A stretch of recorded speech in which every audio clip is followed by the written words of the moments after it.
Hey there, everybody. Welcome back with the Plat. And I'm about to tell you something that everyone else is going to tell you the opposite because no one knows what they're talking about. You should synthesize your monsters at level 10 immediately. Asterisks. Now, there are some caveats to this. One, that's not true for the whole game. All right, I'll be honest.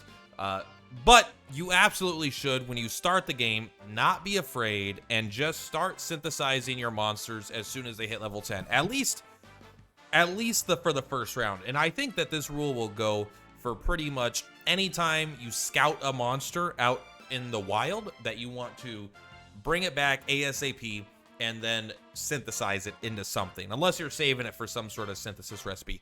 Why, do you ask? Why is a good plat? You're losing out on skill points, or you're losing out on stats. You want level monsters to be as high as the level as they can when you synthesize, so they make the best children. Yes, that's true to an extent. The reason that I'm making this exception, just in case you're a newer player and you don't know this, all right? I'm assuming most of the people watching this probably know this. Well, maybe not, but I don't know if you're all veterans, all right? You're probably not all veterans. So something that's really important that I don't think the game tells you. If it did, I missed it, which is why I'm making this video. And if it did tell you and I'm just dumb, whatever.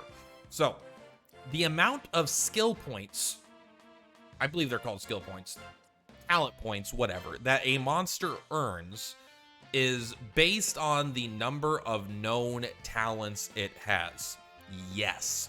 So if all monsters in the wild have two known talents, right? They have their innate one, and then they have a random one that's from a small pool depending on the monster, right?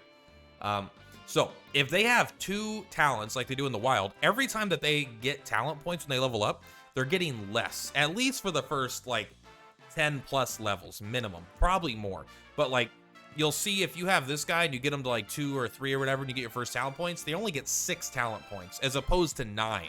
When a monster has 3 known talents, they get 9 talent points.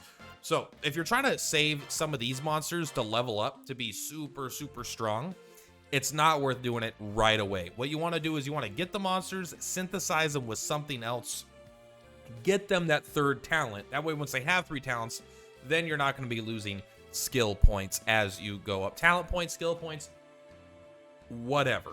But yeah, it's just a quick video, a little tidbit in case someone didn't know. But yeah, when you first get your monsters, synthesize them so you're not losing out on talent points.